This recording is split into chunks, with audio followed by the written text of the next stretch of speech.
Nous sommes ainsi arrivés à la dernière partie de notre programme. Il s'agira d'une discussion sur les avantages du suivi des indicateurs liés à l'éducation et au PCI. C'est un plaisir pour moi de vous présenter les panélistes de ce panel final. Allumez vos caméras lorsque je vous présenterai. Toutes les autres vidéos devraient être éteintes. Et tout d'abord, j'aimerais vous présenter Madame Lynette Schultz, professeure à la faculté d'éducation à l'Université d'Alberta au Canada. Elle est spécialiste dans le domaine de l'éducation à la citoyenneté mondiale. Bienvenue Lynette. Ensuite, nous avons Nigel Encalada. Il est directeur de l'Institut pour les études sociales et culturelles du Belize et facilitateur dans le domaine du PCI. Bienvenue, Nigel. J'aimerais également présenter Gyeon Sun Han, professeur du département d'anthropologie culturelle à l'Université nationale Kangwon de la République de Corée. Et enfin, Sidi Traoré, responsable du programme culture du ministère de la Culture, des Arts et du Tourisme au Burkina Faso et facilitateur dans le domaine du patrimoine culturel immatériel. Bienvenue à vous, Sidi Traoré. Bien. J'aimerais tout d'abord demander à Nigel de décrire très brièvement le travail qu'il a réalisé au Belize dans l'intégration de la préservation du patrimoine vivant dans le curriculum scolaire et comment cela bénéficie aussi bien au patrimoine qu'à l'éducation.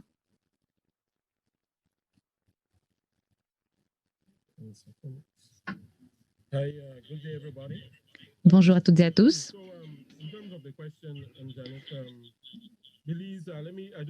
Pour répondre à cette question, j'aimerais tout d'abord souligner le processus que nous avons lancé ici au Belize.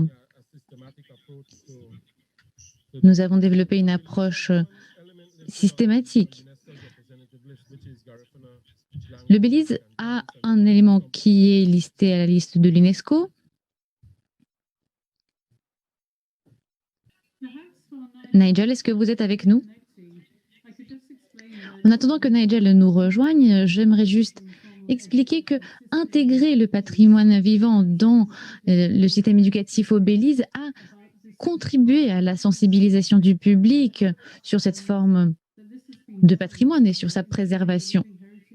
Cela a été réalisé en renforçant et en intégrant le patrimoine vivant dans le système éducatif, notamment dans l'éducation primaire et secondaire et dans les curriculums scolaires.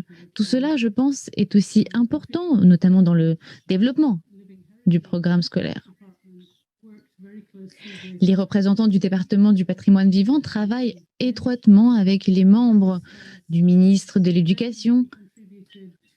Cela a bien sûr permis de contribuer aux discussions en cours et à la coopération entre les deux parties.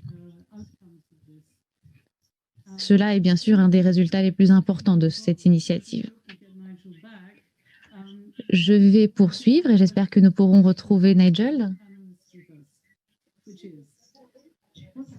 Nous avons avec nous 3 autres panélistes et j'aimerais leur poser la question suivante. Quels sont selon vous les bénéfices les plus importants du suivi de ces indicateurs liés à l'éducation et au patrimoine vivant? Tout d'abord, Gyeon Soo-han.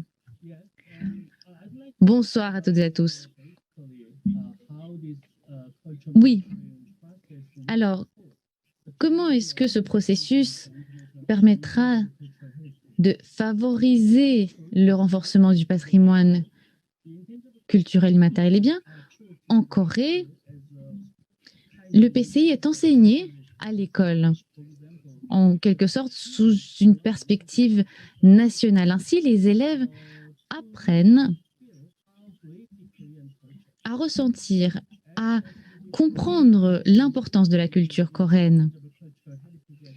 En ce qui concerne l'ODD 4, et cela est lié au patrimoine vivant, nous avons une certaine modification de la perspective, puisque lorsque l'UNESCO a annoncé ses objectifs dans le cadre de l'éducation à la citoyenneté mondiale. Beaucoup d'enseignants ainsi que le bureau d'éducation, ils ont cherché à intégrer cette éducation à la citoyenneté mondiale dans leur curriculum, dans le programme éducatif en Corée. Notamment les experts membres de l'ISHCAP et l'administration du patrimoine culturel ont cherché à trouver des similarités. Comment inclure le PCI dans le curriculum et comment cela peut être pertinent pour l'histoire, pour les sciences sociales. Ce genre de développement pourra assister les enseignants pour qu'ils puissent enseigner le PCI sous différentes perspectives. Par ailleurs, les questions liées à la diversité culturelle. Eh bien, récemment, au Corée, la diversité culturelle est très importante, liée à la migration notamment. Ainsi, nous enseignons la diversité culturelle, nous enseignons différentes cultures, la culture coréenne, la culture continentale en quelque sorte, et les autres cultures coréennes. Et cela bénéficie à tous, aux minorités, aux migrants. Ainsi, les enseignants enseignent cette diversité interne coréenne et les étudiants apprennent, découvrent que chaque domaine a son propre PCI. Par exemple, les masques de danse coréens peuvent être différents dans différentes régions et les étudiants apprennent ainsi que ce patrimoine culturel est important pour eux aussi, pas seulement pour les minorités, pour les migrants. Par ailleurs, les instruments d'apprentissage tout au long de la vie. Le patrimoine culturel devient un sujet très important. En Corée, nous avons une société en transformation. Et beaucoup de personnes ont besoin de trouver une deuxième carrière, par exemple. Ils ont besoin de trouver un nouvel emploi. Ils le trouvent grâce à ces programmes de formation au patrimoine culturel et matériel. Je pense donc que cela nous a permis de changer la perspective sur l'apprentissage au PCI. Nous avons interprété l'ODD 4 pour l'intégrer. Je pense que si nous avons l'obligation de faire un rapport sur le processus d'intégration, eh bien, ces voix recevront le soutien du gouvernement et ainsi les Coréens pourront changer la façon dont ils voient le patrimoine culturel. Je pense que ce processus permettra d'influencer et de changer la vision sur le PCI. Merci beaucoup. Effectivement, en ce qui concerne le patrimoine vivant, nous avons toujours beaucoup à apprendre de l'expérience de la République de Corée. Lynette Schultz, qu'est-ce que vous en pensez? Quelle serait votre réponse à cette question? Bien.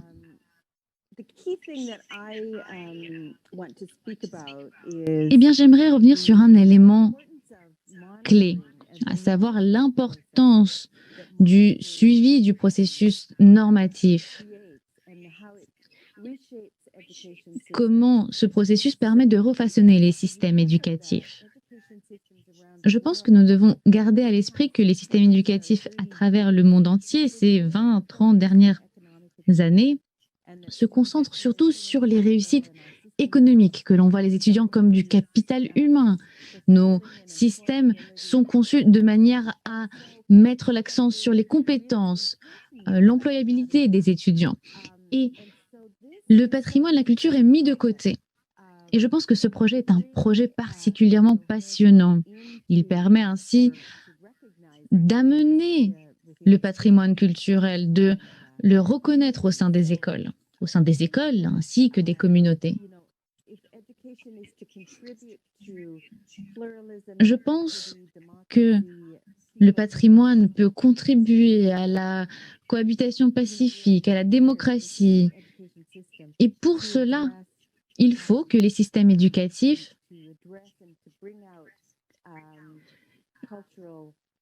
il faut que ces systèmes puissent prendre en compte l'aspect du patrimoine. Et je pense que l'une des choses qui est la plus importante, puisque ce système a été défini, conçu avec un objectif économique, je pense que nous avons besoin d'avoir de nouvelles idées avec des approches multiples. Et nous le voyons dans le processus de suivi qui est en train d'être développé. Il y a une unité dans les politiques, dans la pédagogie, dans le curriculum, afin de créer les changements que nous recherchons pour rassembler le patrimoine culturel et l'éducation. Cette approche multiple est nécessaire. En ce qui concerne la conception des programmes, je pense que nous avons besoin de garder cela à l'esprit lorsque nous travaillons pour progresser et conserver ces niveaux multiples pour obtenir les résultats que nous recherchons. Merci beaucoup, Linette. Effectivement, vous nous rappelez bien que l'éducation est aussi une pratique culturelle et que cela, en fait, revient à reconnaître la réalité. J'aimerais maintenant entendre Sidi Traoré, peut-être qu'il pourrait nous apporter sa vision sur la perspective africaine. Sidi? Oui, Sidi, Jeannette, vous avez la parole. merci bien. Oui, merci bien, Jeannette, pour les pays africains qui ont essentiellement hérité donc, d'un système scolaire de la colonisation. Je crois que le suivi des indicateurs 4, 5, 6 et 12, donc du cadre global de résultats de la Convention de 2005, contribue fortement donc, à assurer le suivi et même la réalité. Cela aussi relève à tout fois des liens intrinsèques qu'il y a entre l'éducation et les pays, comme cela a été dit déjà par plusieurs intervenants. Je crois que l'intégration donc du patrimoine culturel immatériel dans le système éducatif au primaire ou secondaire, avec les valeurs que le patrimoine culturel immatériel véhicule, en termes donc de savoir faire, de savoir être et autres, cela contribue à une connaissance également aussi donc à des relations apaisées entre les scolaires et qui apprennent justement à connaître les cultures des autres et qui arrivent donc à les apprécier de façon mutuelle. Et c'est là, évidemment, toutes les valeurs que le PCI donc, véhicule permettent également aussi, pourquoi pas, de tendre vers une sorte de développement durable. Mais également aussi, ce qui est important, quand on prend l'exemple spécifique de l'indicateur 5 donc, du cadre global de résultats, qui est donc relatif à l'intégration du PCI dans le système éducatif. Et si nous prenons en compte le critère d'appréciation qui est lié à l'utilisation des langues maternelles, au Burkina, par exemple, des études ont révélé que l'utilisation donc, des langues maternelles dans le système éducatif apporte en termes d'accès des enfants au système éducatif une plus grande ouverture, mais également aussi en termes de réduction des coûts de ce système éducatif-là. Il y a une réduction assez importante. Mais ce qui est également aussi important, c'est le rendement donc, interne qui est très élevé. Parce qu'on se rend compte que lorsque les élèves étudient dans leur langue maternelle, ben, évidemment, ils ont des rendements beaucoup plus élevés. Et également aussi, il est ressorti que le rendement externe également aussi, donc, de ces élèves-là qui sortent de ces écoles-là où ils apprennent à partir des langues maternelles, mais également aussi, ils sont pratiquement donc intégrés dans leur société. Et même Pardon, Sidi, je me permets d'intervenir parce qu'on a un problème d'écoute. Est-ce que on pourrait vérifier le micro? Il y a plusieurs participants qui sont très intéressés par la présentation et on a du mal à écouter. Est-ce qu'on peut Vous réessayer? m'entendez pas? Oui, maintenant c'est bon. Et là, Si- vous m'entendez bien? Oui, là Peut-être c'est qu'il bon. y avait juste... Ah, ok, Oui, d'accord, d'accord. si tu peux répéter, Donc, s'il te plaît, ça serait... Merci. voilà. Donc, je disais que pour les pays africains qui ont hérité donc d'un système scolaire donc légué par la colonisation, le suivi donc des indicateurs 4, 5, 6 et 12 du cadre global de résultats est assez important.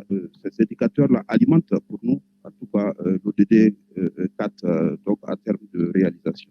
Et ce que je disais, je dis l'intégration donc du patrimoine culturel immatériel dans l'éducation avec les valeurs justement que le PCI donc véhicule doit permettre en tout cas une connaissance mutuelle, hein, également aussi donc un respect mutuel et pour que cela puisse déboucher pourquoi pas sur des relations donc apaisées et pacifiées entre jeunes scolaires d'origine différente. Cela évidemment aussi va contribuer au développement durable, ce qui est très certain.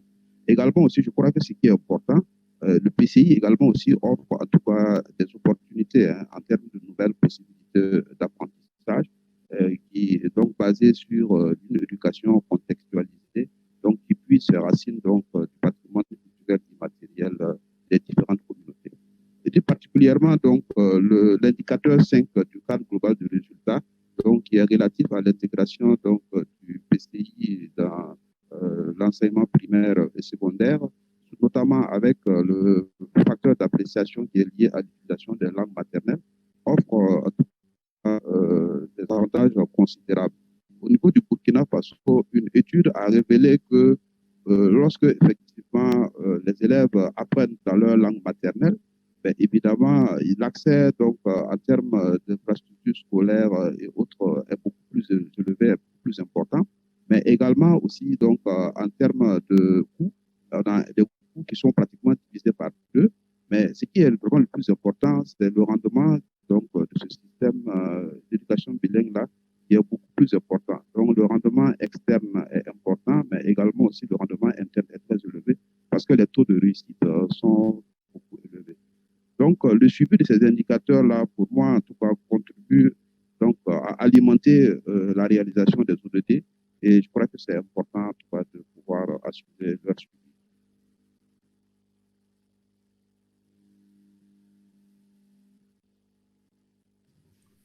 Thank you very much, Sidi. Merci beaucoup, Sidi.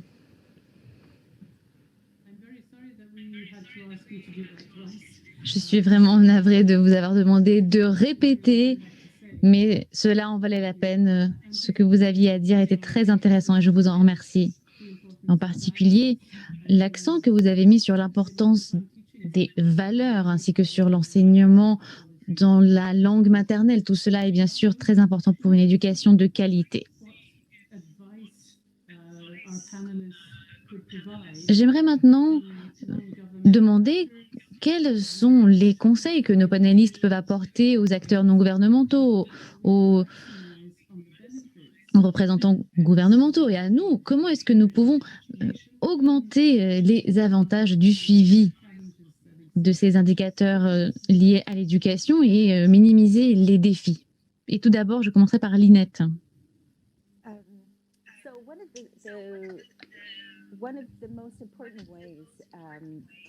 L'une des manières les plus importantes pour y parvenir, eh bien, c'est de rassembler les communautés, les écoles, l'éducation formelle et informelle, de les réunir ensemble pour que les communautés puissent travailler ensemble afin de créer un système éducatif qui reflète l'architecture de ces communautés, qui reflète le pluralisme de la communauté. Pour identifier les représentants culturels, pour qu'ils puissent développer le programme, le curriculum, pour mettre en place une pédagogie qui soit adaptée au contexte culturel, où les étudiants et les enseignants puissent être en contact avec le savoir que la culture apportent à leur système éducatif. Et ainsi, nous pourrons réellement se mettre au service de l'idée du pluralisme et de la cohabitation apaisée. Merci beaucoup, Lynette. Je crois que Nigel est de nouveau avec nous. Nigel, nous voudrions beaucoup entendre quelle est votre expérience, quel serait votre conseil, vos conseils. Et je vais éteindre ma vidéo dans l'espoir que cela vous permettra de rester avec nous. Nigel, c'est à vous. Nigel, est-ce que vous êtes avec nous? Oui, allez-y. Oui, pardonnez-moi, Nigel, pardonnez-moi. Mon ordinateur s'est éteint.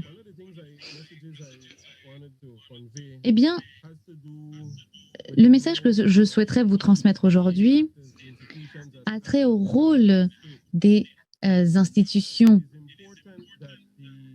non gouvernementales.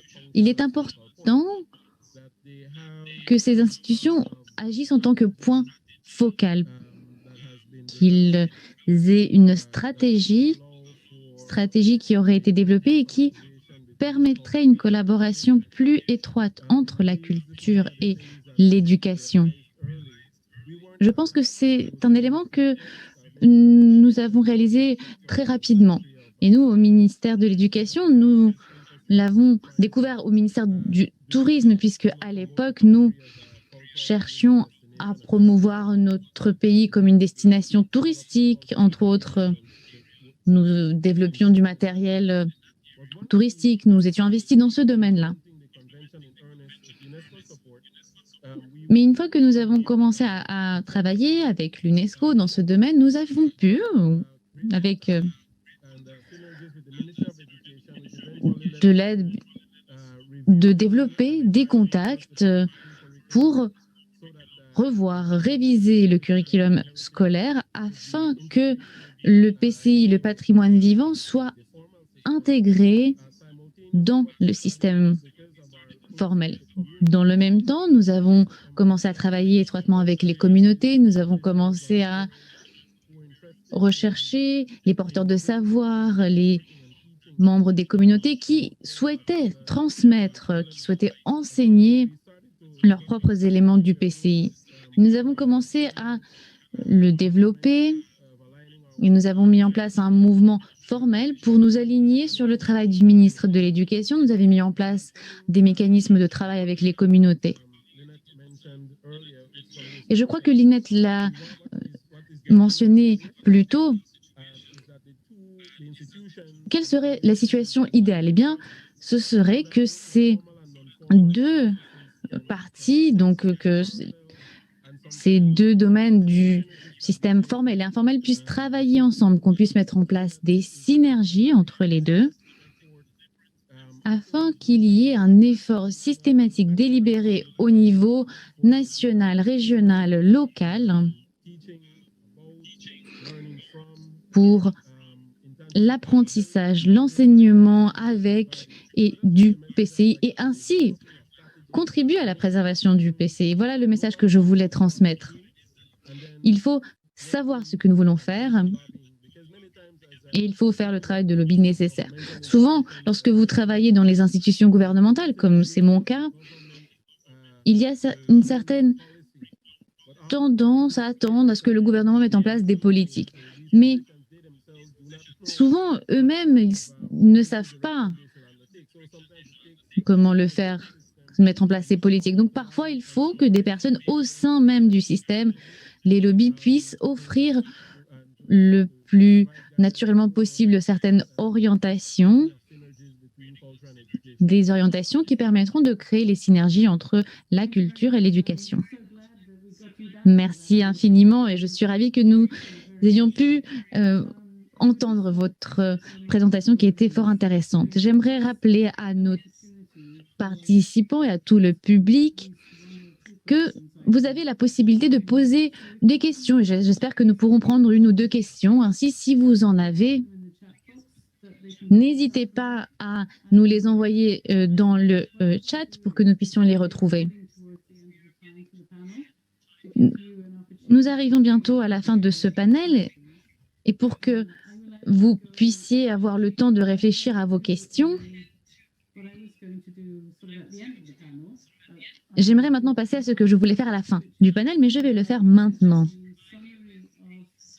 J'aimerais vous présenter un sommaire des résultats clés de cette réunion d'experts. J'ai quelques-uns de ces résultats clés. Premièrement,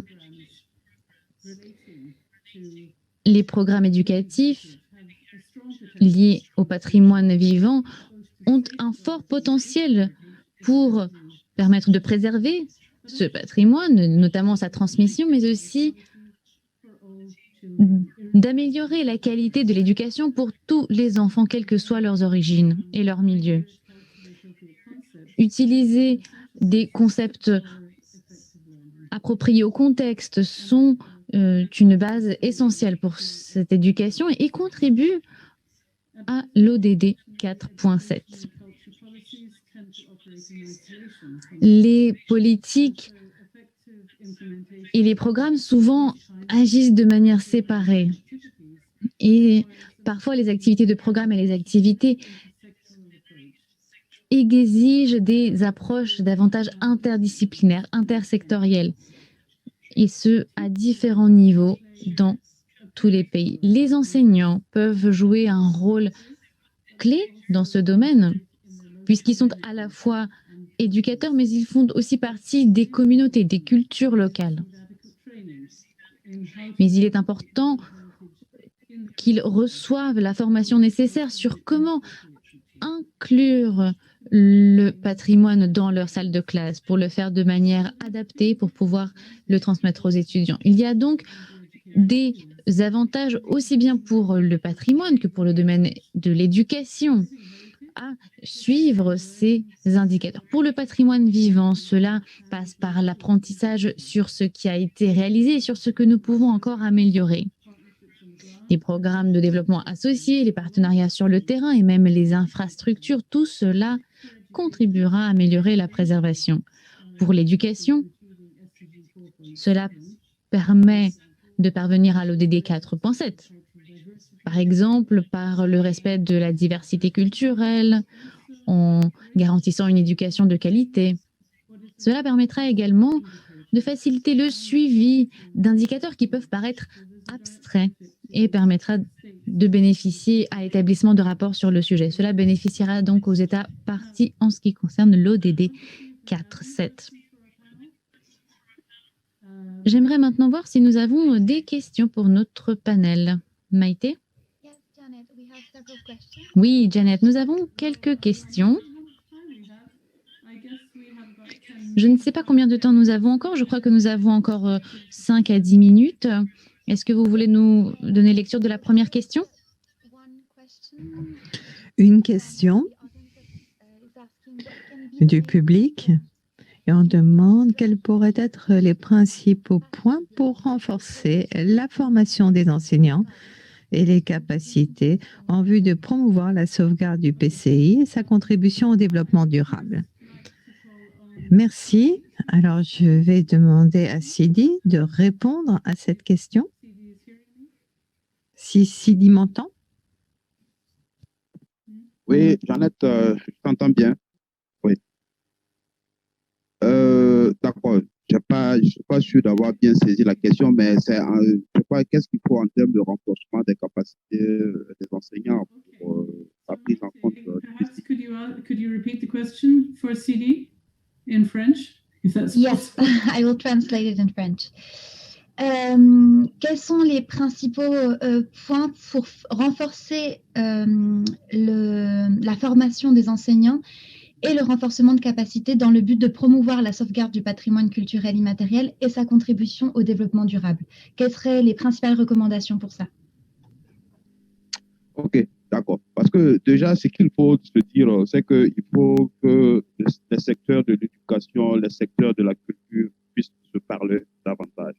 Voilà. Parce que je crois qu'il est ressorti quelque part, chacun est dans son domaine et finalement, donc, on travaille sur la même matière, hein, qui est l'éducation des enfants, qui est la sauvegarde du patrimoine culturel immatériel. Donc, c'est bon qu'il y ait des passerelles entre déjà donc, ces deux secteurs-là.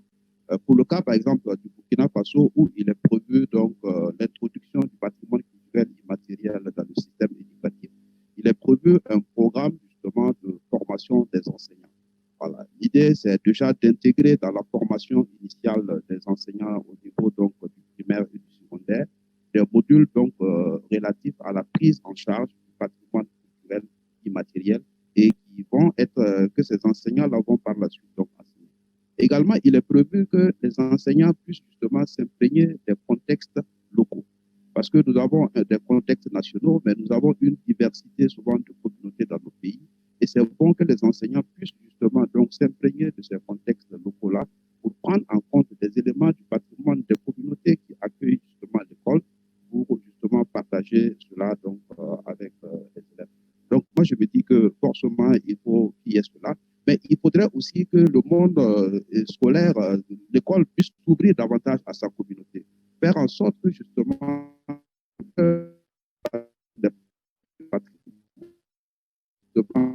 à l'école, parce que ce sont les meilleurs. On te perd, Sidi.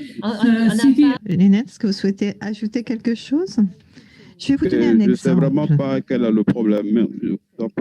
Pour la préparation des enseignants, je demande souvent au groupe d'enseignants, et c'est un groupe très diversifié qui vient d'horizons très différents, et je leur demande, qu'est-ce qui, dans votre culture, donc par rapport à une situation dans une salle de classe, qu'est-ce qui, dans votre culture, va vous permettre de comprendre ce qui se passe?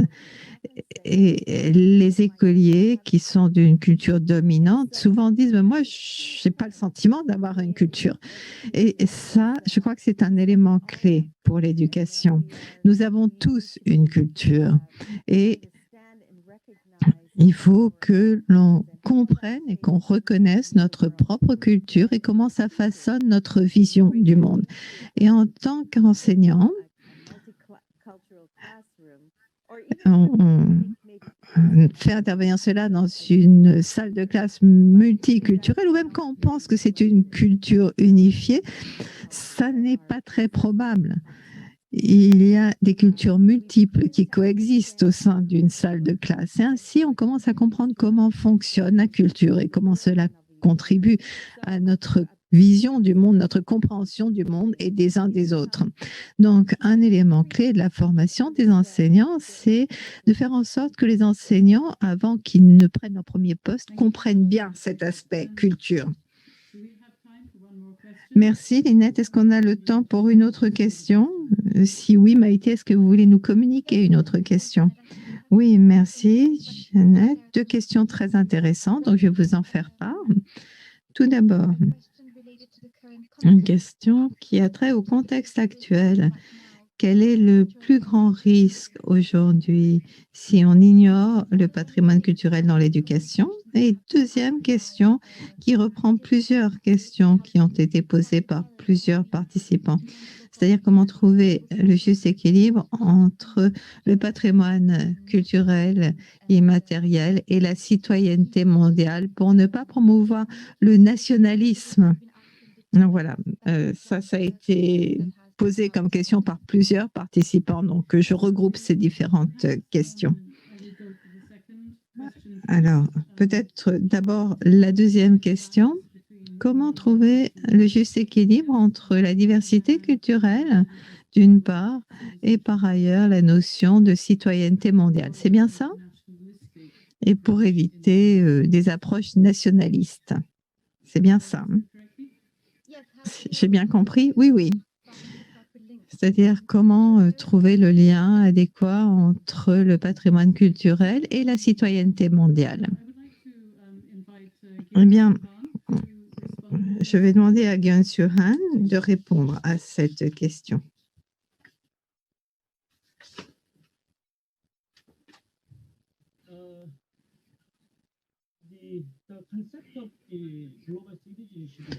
Le concept de citoyenneté mondiale lui-même est très controversé.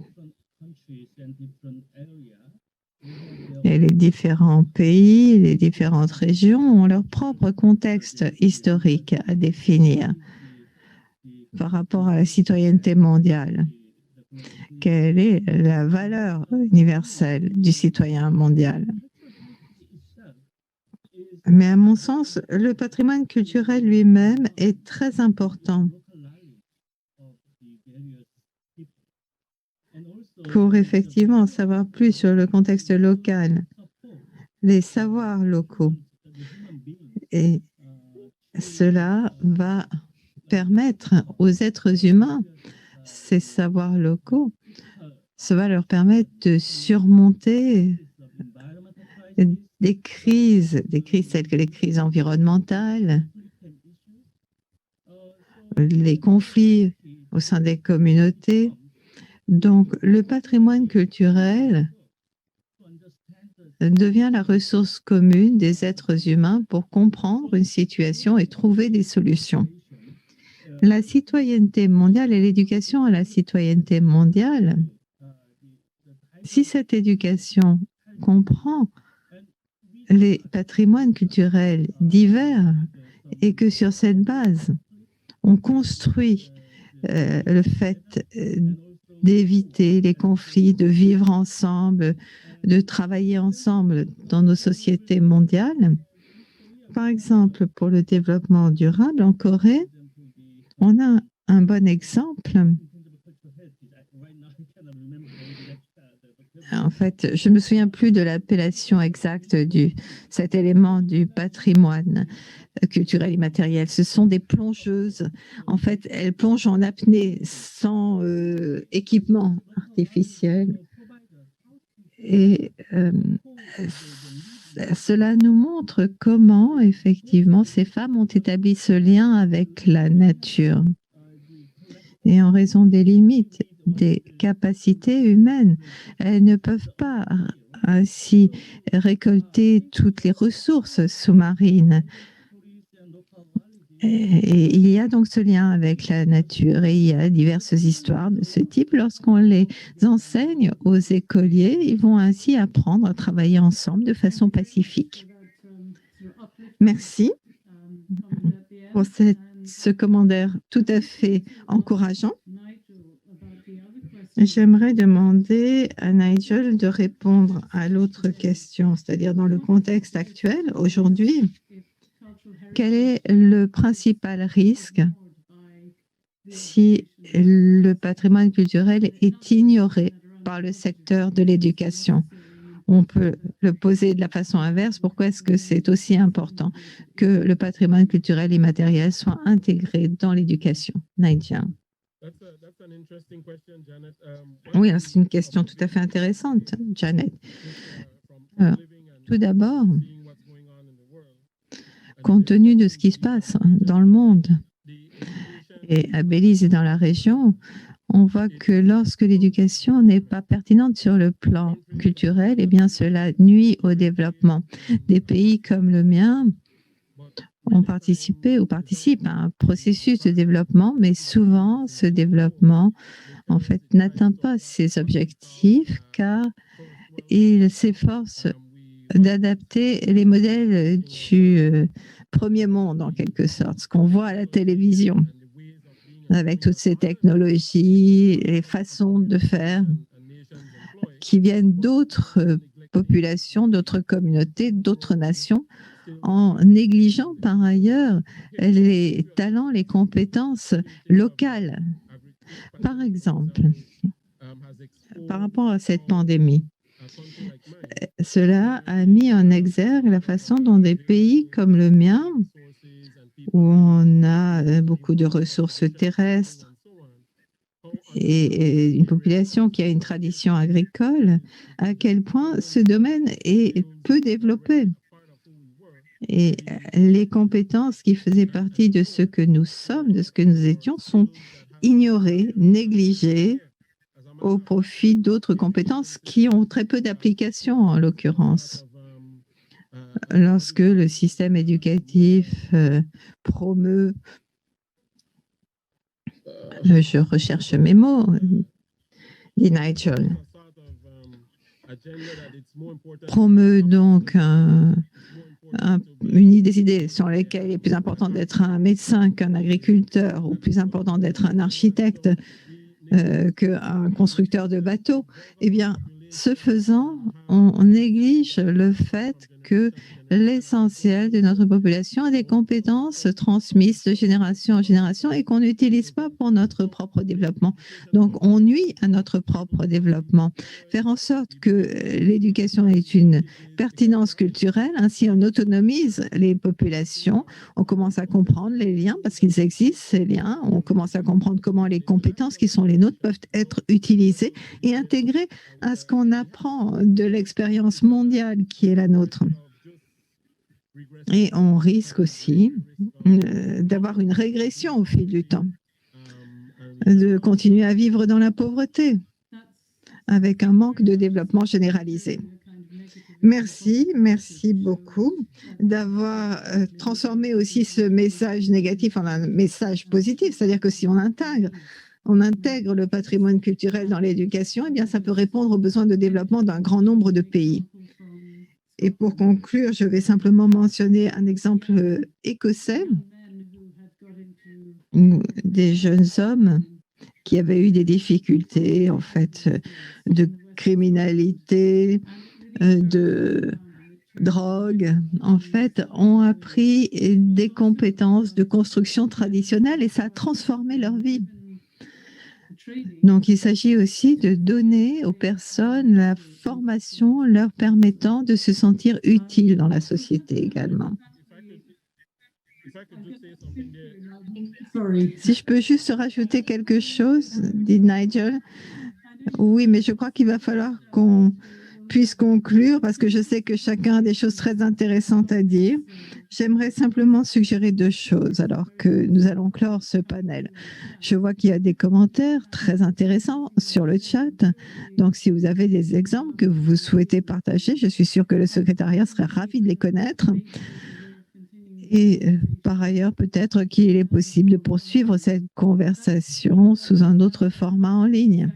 Voilà, j'en ai terminé. Je remercie les membres du panel pour ces éléments très intéressants et très importants qui ont été formulés. Désolée, vous avez eu très peu de temps pour cela. Et Suzanne, je vous redonne la parole. Merci beaucoup, Jane.